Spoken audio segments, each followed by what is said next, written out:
അതെ, എന്നെ പോലെ പാത്രം കഴുകാൻ മടിയുള്ളവർക്ക് പറ്റിയ നല്ല കിഡിലൻ ടേസ്റ്റിലുള്ള ഒരു ചോക്ലേറ്റ് കേക്കിന്റെ റെസിപ്പിയാണ് കേട്ടോ. നമ്മുടെ കയ്യിലുള്ള ഒരൊറ്റ ഫ്രൈ പാൻ കൊണ്ടിട്ട് ഈസി ആയിട്ട് ഈ കേക്ക് ചെയ്തെടുക്കാം.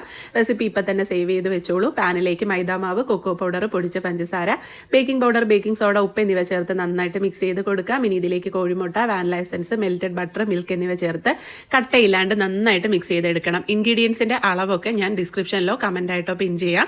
ബാറ്റർ നന്നായിട്ട് മിക്സ് ചെയ്ത് കഴിയുമ്പം അടച്ച് വെച്ചിട്ട് ലോ ഫ്ലെയിമിൽ കുക്ക് ചെയ്യാം. 12 മിനിറ്റ് കൊണ്ട് തന്നെ എനിക്ക് കേക്ക് അടിപൊളിയായിട്ട് കിട്ടിയിട്ടുണ്ട്. ഈ ഒരു ടൈം കൊണ്ട് ചോക്ലേറ്റ് ഗനാഷ് തയ്യാറാക്കാം. അതിലേക്കായിട്ട് പൊടിച്ച പഞ്ചസാര, cocoa powder, cornflour, butter, vanilla essence, milk എന്നിവ ചേർത്ത് പാനിൽ ലോ ഫ്ലെയിമിൽ വെച്ചിട്ട് കുറുക്കിയെടുക്കണം. ഈ ഒരു ടൈം കൊണ്ട് കേക്ക് നന്നായിട്ട് സെറ്റായിട്ട് കിട്ടിയിട്ടുണ്ട്. ഇനി കേക്ക് ഒന്ന് തണുത്ത് കഴിയുമ്പോൾ തയ്യാറാക്കി വെച്ചേക്കുന്ന ചോക്ലേറ്റ് ഗനാഷ് ഇതിൻ്റെ മേലെ ഒഴിച്ച് സ്പ്രെഡ് ചെയ്ത് കൊടുക്കാം. നിങ്ങളുടെ കയ്യിൽ ചോക്കോ ചിപ്സ് ഉണ്ടെങ്കിൽ ഇതിൻ്റെ മേലെയായിട്ട് ഇട്ട് കൊടുക്കാം. എൻ്റെ കയ്യിൽ മോൻ തന്നൊരു ഡയറി മിൽക്ക് ഉണ്ടായിരുന്നു, അത് ക്രിയേറ്റ് ചെയ്തിട്ട് കൊടുത്തിട്ടുണ്ട്. അടിപൊളി ടേസ്റ്റാണ്. ആവശ്യത്തിനുള്ള മധുരം മാത്രമേ ഉള്ളൂ. പിള്ളേർക്കൊക്കെ ഒരുപാട് ഇഷ്ടപ്പെടും. അപ്പം എല്ലാവരും ഇത് ട്രൈ ചെയ്ത് നോക്കുക. വീഡിയോ ഇഷ്ടപ്പെട്ടാൽ സബ്സ്ക്രൈബ് ചെയ്തും കൂടി സപ്പോർട്ട്